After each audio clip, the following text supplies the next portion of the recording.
Hello guys, welcome back to the channel, welcome back to a night point of view drive of this car, so the new BMW X4. Before we go on a ride, many thanks to Sixth Rent-A-Car for letting me have this car on a test. You can also check them out and rent this car if you like it. So this is it, the new generation of the BMW X4. As you can see, we have this nice LED lights. These are actually adaptive LEDs, so they are an option. And then you have this huge kidney grills, and they are actually air vents. It can be air vents, of course, they are adjustable. And moving on to the side of the car, you see this car has the very nice M package, actually M Sport X. And then you have this nice side skirts and also the M badge. Wheels are actually 19-inch, but they have big tires, so ride is actually very comfortable. When you unlock the car, you are greeted with this projection on both sides of the car. Also, the door handles are illuminated. And moving on to the rear of the car, which is my favorite part. I mean, just look at this L shape of the lights. This is really beautiful. They are wide and very slim and make the car appear even wider. Then you have the dual exhaust. This is the xDrive 20D, so diesel with all-wheel drive. And here is how it looks from this angle. And this side, as you can see, we also have this puddle light. This is the key. You have nice M colors. And now, without further ado, let's take it for a drive. We are greeted with nice ambient lights, and then this model, so the all-new model with the all-new digital cockpit, just like on the rest of the new BMW models. So let's go. Alright, so you start the car by pressing this start engine button. It comes to life, beautiful ambient lighting. And now we put it to drive and let's start.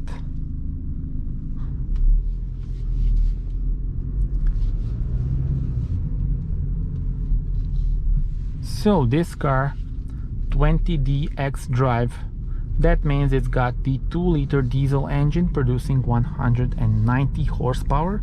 You also get 400 Newton meters of torque, so a lot of torque, instant power available, really smooth for driving.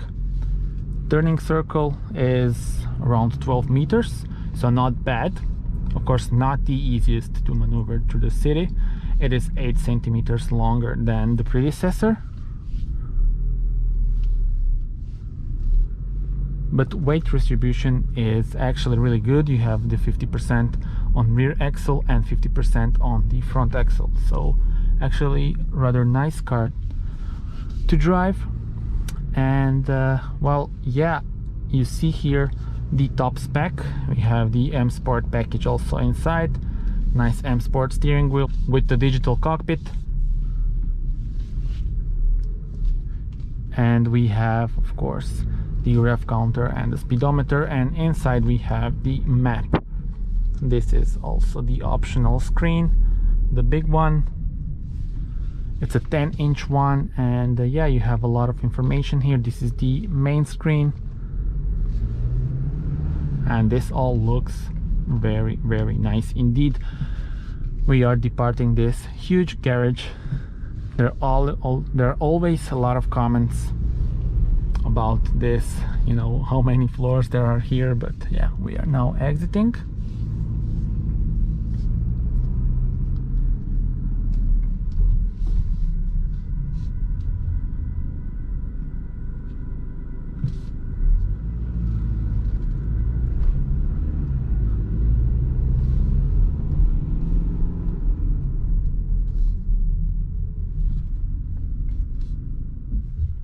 Okay, so the car shut itself down because we have the start-stop engine system, but we will turn that off. You turn it off by pressing this button. It's just right underneath this start engine button.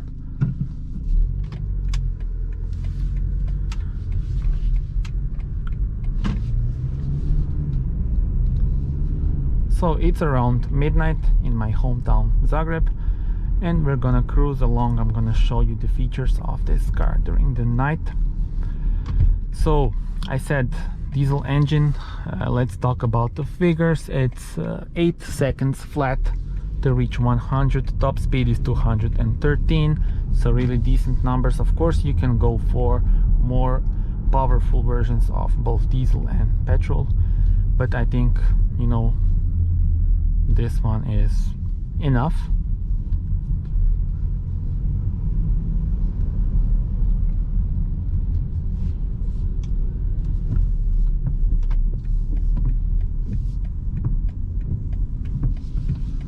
Okay, this guy is letting us go. So let me start with showing you the different ambient lights that you have available. You go to car settings and then you have different colors. For example, we can put it to orange, and then you see this becomes orange. You can have a white one,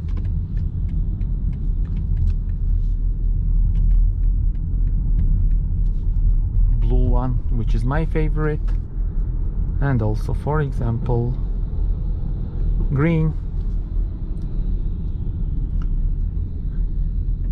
For example, purple and white. And in this combination you get this stripe here in white, and then this is in purple. I will put back everything to blue, as that's my favorite.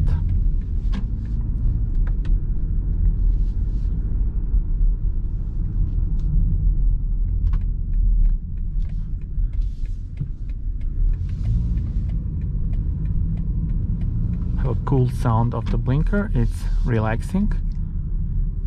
And let me show you actually the map, because we do have the 3D shape of various buildings. So just look at this, for example, and we can look at the National Theatre. It's on our left, but now you can't see it. It's 2 streets from here. But anyway, the map is very good, very responsive, and you also have a nice 3D shape of the buildings.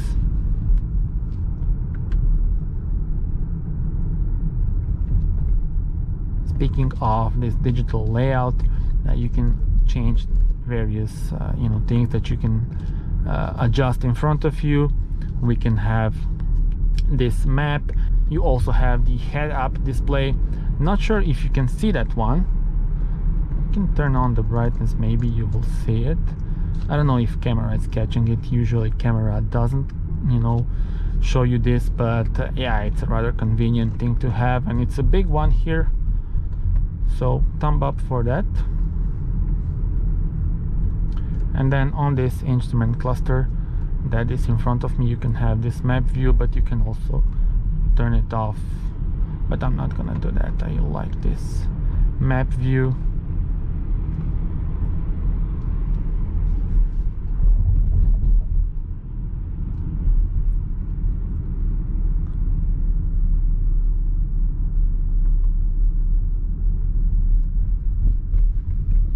And well, everything can be controlled with this controller. You can also use touch, but I think it's better and, you know, easier to use this controller. And one thing that is very easy to use are the driving modes.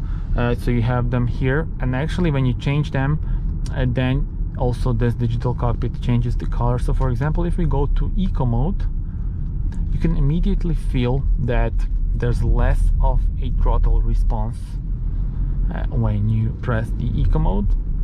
Also, you don't even get the revs on the eco mode, you only get your consumption, so you want it to be as low as possible. So then I guess that, you know, makes you drive it even slower.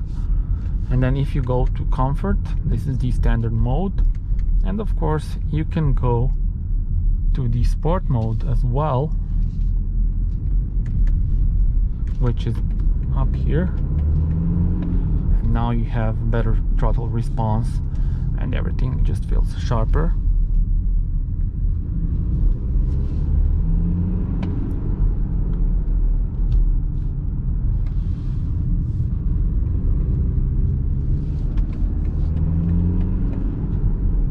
And you also have this cool sport display, let's call it like that, where you have the Newton meters and horsepower that you are using.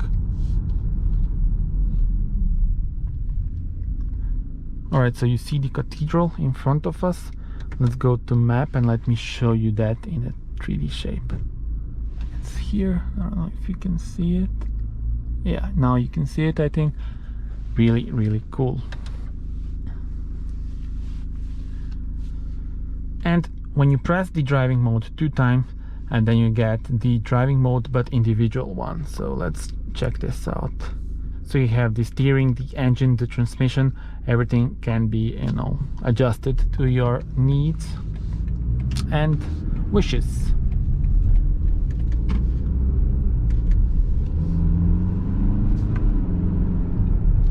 And the Steptronic automatic transmission is very good, among the best on the market right now. It's really smooth. You can put it to manual mode, but I will just keep it in drive because yeah, the gear changes are just perfect. There's nothing to say about that.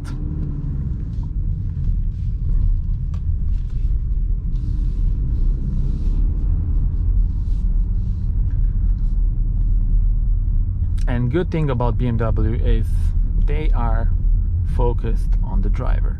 So they say that, for example, this interior is made as driver focused, and that is something that their clients love. And that's why, for example, it's easy to use. The infotainment system is really, you learn everything in just small amount of time because everything is just clear. And also one additional cool thing is that you can change the AC on the buttons, something you don't see often these days. So you can just scroll this for lower temperature, so that's cool. Let's see the voice commands. Lower the temperature. Unfortunately, this climate function cannot be voice controlled. Okay, so this AC cannot be voice controlled. I guess that is because it's easy to use and I don't need voice command to change the AC for me, because I can just do it like this. If this was on touchscreen, then it would make sense.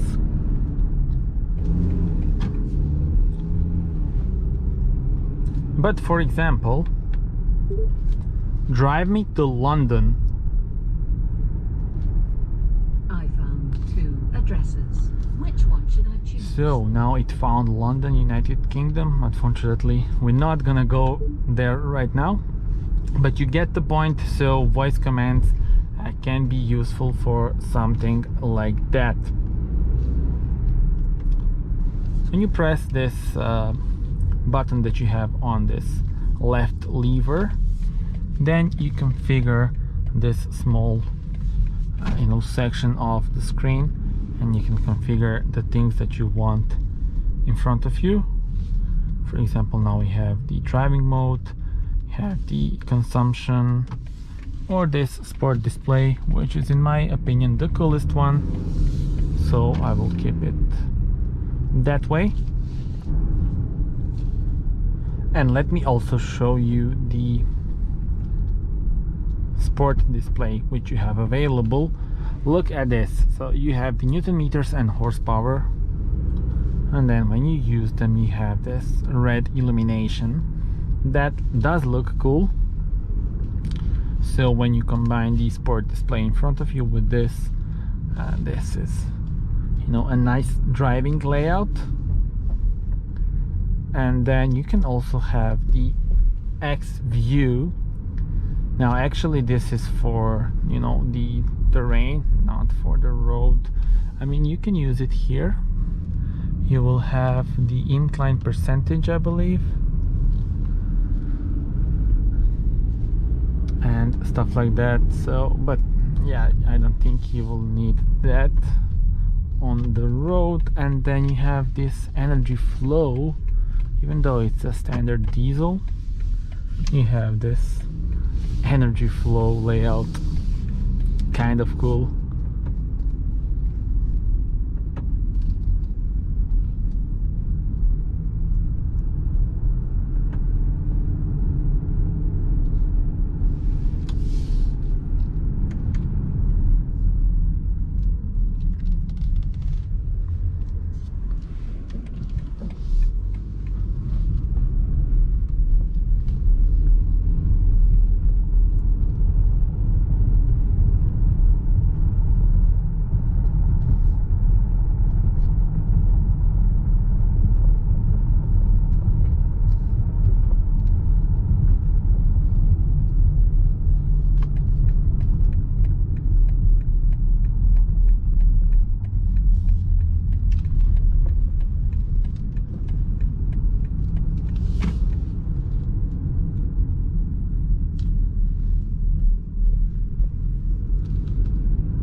And let me turn on this light for you. So now you see the interior in, let's say, full glory. You have these pedals for the automatic transmission if you want to change it manually, but as I said, that's not necessary. You also have this beautiful ambient lighting, and then this is the charging pad, wireless charger for the phone, 2 cup holders, AC controls. It's even got the CD player. How cool is that? And well, yeah, everything is slightly oriented towards the driver, leaned towards the driver. I love that. And yeah, well, I think overall, you know, very cool car. Of course, it's more of a trendy car, more stylish style before the practicality.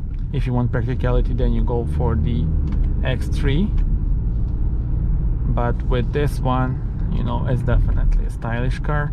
You have the coupe style of the roof. So yeah, that's about it. Thank you very much for watching, guys. Do subscribe to the channel, as you know there are plenty of night point of view drives on the channel, and also other videos, and also there will be an in-depth review of this car.